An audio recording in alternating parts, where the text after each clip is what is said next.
This is fine. The entire AI industry is a bubble primed to burst. Hundreds of billions of dollars put into data centers, but very, very little revenue. 5 major companies are the entirety of the stock market at this point. It seems like bubble mechanics to me. No, really. This is fine. Everybody's telling you that we're in an AI bubble right now, but despite what the mainstream media would tell you, the data shows that we're not yet. We're also going to talk about circular financing, which is the corporate term for circle jerk. And the real reason why OpenAI is now allowing erotica on their websites. That's boomer for porn. And that'll all help us understand the real thing that's happening all over again, but that nobody is talking about. Look, this is the US economy's growth over the last year without AI, and this is our stock market growth without AI.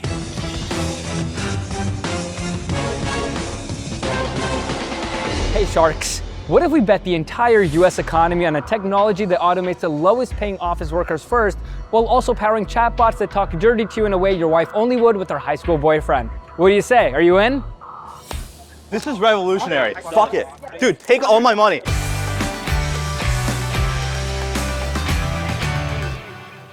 Take a look at this chart over here. This is where the PE ratios were for major tech companies right before the dot-com bubble burst. All the way up there. And this is where the PE ratios were for major Japanese companies before a bubble burst there in the 1980s. At least there was a bubble bursting there that time. All the way up there, pretty similar to the dot-com bubble. And here's where the PE ratios are for major tech companies today. Much lower. Does this mean that we're not in an AI bubble? To help us understand PE ratios and all this nonsense, I went undercover as a West Village woman to go on numerous first dates with finance bros to involuntarily learn more about finance. If you look at all this AI bubble shit though, like if you actually look at the fucking data, Okay. like, I don't know, like PE ratios, like. Wait, what does that mean? What? I found him out in the wild and I convinced him to come on the show today to tell you what he told me. Here's Finnegan, the finance bro. Yeah. Hey, what's up? Dude? What's up? Type shit. Yeah. How's it going? Hey, is Barbara gonna come? It's like our second date or whatever. Oh, yeah, she'll be here soon. Okay, look, so Finnegan, PE ratios, they're telling us we might not be in an AI bubble. What's going on? Yeah, so basically like a PE ratio is just the price of a stock divided by, you know, the actual money that the company makes. So like if the ratio is high, that means that the company's overvalued. Okay. But if the ratio is low, that means it's undervalued. Got it. But you wouldn't know that because you didn't go to an Ivy League school like me, but type shit. You went to an Ivy? Dude, SMU is like the Harvard of Highland Park, Texas. Right. But yeah, like PE ratios can be high because a lot of people think that the company's gonna just keep growing more. You know what I'm talking about? Yeah. Like a grower, not a shower type shit. Yeah. Like my cock. Sometimes, dude, like a high PE ratio just means that everybody thinks that the stock's just gonna keep going up. You know what I'm saying? That's what happened with the dot-com bubble. But right now, PE ratios are low because the companies are actually making the money, and they're not overvalued. Cool. Okay, that's super interesting. That makes a lot of sense. Thanks so much for hanging. Dude, tight shit. Have fun. Yeah, that was. Also, where's Barbara though? It was our second date. Here's the thing, man. I'm Barbara. Barbara. No. Okay. You're done. It's you're good. Dude, you're what the good. fuck? You're good. All right, I'm calling my chopper, bro. This is What? fucking bullshit, dude. Get out of here. What the? This. Yeah. What the? Who is that? What the?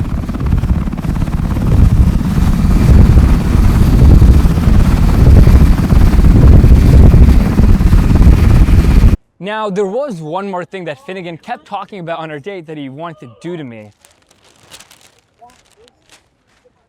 I looked it up, and this means PE growth ratio. It's basically referring to the price of the stock divided by how much the earnings are growing by every single year. Here's the PEG ratios for tech companies graphed out over time. This is where we're at today, much lower than even recent years. Like Finnegan said, a huge problem with the narrative that we're in an AI bubble right now is the fact that the earnings for these tech companies and AI companies is actually going up. And that means that we're in much healthier growth today than the dot-com bubble where the PEG ratios are literally off the charts. Their earnings weren't growing, but the price of the stock was. So the real problem is not that we're in an AI bubble today. The price of these tech company stocks is actually reflecting the earnings that those companies have. And this is not the thing that's happening all over again that nobody's talking about. We will get to that later. By the way, if you do want to protect yourself from a bubble or other flavors of financial calamity, it's important that you save money for a rainy day fund and not just be bleeding money in your sleep. That's why I'm so excited that today's sponsor is Rocket Money. Generally, we couldn't have had a better sponsor for this video. So Rocket Money does is it will create a list of all the subscriptions that you have. And then with a few taps, you can start canceling them. They can even try to help you get a refund on some of your lost money. They've helped people save over $880 million. I think the coolest thing about Rocket Money, and I'm not just saying this because they're a sponsor, is the fact that they'll automatically scan all your bills to help you find savings, and then they'll help you negotiate your bills from internet to cable to whatever else. And you don't even have to talk to customer service. No one likes talking to customer service. You know who likes talking to customer service? Probably Rocket Money's negotiators, because they'll handle it for you. Do you want to save more and spend less? Of course you do. Who doesn't? So scan this QR code or go to the link in the description right now and join 10 million customers who use Rocket Money already. Do it. Do it. Back to the video. And even if we're in an AI bubble, you've probably heard people say, It also looks like a systemic risk to the entire US economy. America right now is just a giant bet on AI. and that's true. A huge part of our stock market and economic growth is AI, because everything else is just doing so poorly right now. If you look at the bottom 490 companies in the S&P 500, they've flatlined since 2022. That reflects companies that are just not doing great. It reflects an economy that's not doing great. And if you look at the economy, about half of US states are either at risk of recession or in recession already. That crisis is here. We don't need to wait for an AI bubble to pop to start addressing it. But to stay focused, AI might not be as much of a bubble as we might think, because the price of those tech stocks accurately reflects the growth in the revenues that those companies are genuinely seeing. But let's talk about those revenues, because you've probably seen this menacing graph being thrown around. It's basically saying that these big tech companies and AI companies are passing around the same pile of cash to inflate all their revenues artificially. Much like bringing up Zohran Mamdani at Thanksgiving, it's not illegal, but very, very risky. To talk to us more about circular deal making, we have Ed Elson. Hey Ed, good to see you. Good to see you. Did you ever think you'd be here on the street talking about AI? I dream of this every day. You do? Yep. Wow, you should talk to a therapist about that. What is circular deal making? How can deal making be circular? What does that even mean? This is a strategy that a lot of these companies are using, where they basically decide that my revenue is your revenue, is my revenue is your revenue. So for example, Oracle announces this partnership with OpenAI, where OpenAI says, yeah, we're going to buy $60 billion worth of compute from you. Oracle stock goes up 25% because everyone says, wow, okay, Oracle has the revenue now. The trouble is, does OpenAI actually have the money to pay Oracle? Do they have the cash on hand to fulfill these contracts if the hype in the stock market goes down and that doesn't pay for the contract anymore? No, and this is the big concern with the bubble, and this is exactly what happened with the dot-com boom. You look at OpenAI right now, which has, I think, around $20 billion in cash on hand. Yeah. They've said they're going to spend $1 trillion. So then you think, okay, where is the money going to come from? We did the math, and turns out that $1.4 trillion that OpenAI owes its customers could be up to 50% of Oracle's revenue, 20% NVIDIA's revenue, and a third of AMD's revenue for the next 10 years. Where the fuck are they gonna get that money from? Glad you asked. Well, one OpenAI investor asked Sam Altman straight up, and his answer was very reassuring. How can a company with 13 billion in revenues make 1.4 trillion of spend commitments? Brad, if you want to sell your shares, I'll find you a buyer. I just... enough. No, but seriously, like, do you have a number of how much money you're gonna make? I'm just curious. We do plan for revenue to grow steeply. Revenue is growing steeply. We are taking a forward bet that it's going to continue to grow. Oh, thank God. Okay, guys, don't worry. They plan for revenue to go up. See, you might think I'm joking, but this is actually a huge improvement from 2019 when Sam Altman said this. We have never made any revenue. We have no current plans to make revenue. We have no idea how we may one day generate revenue.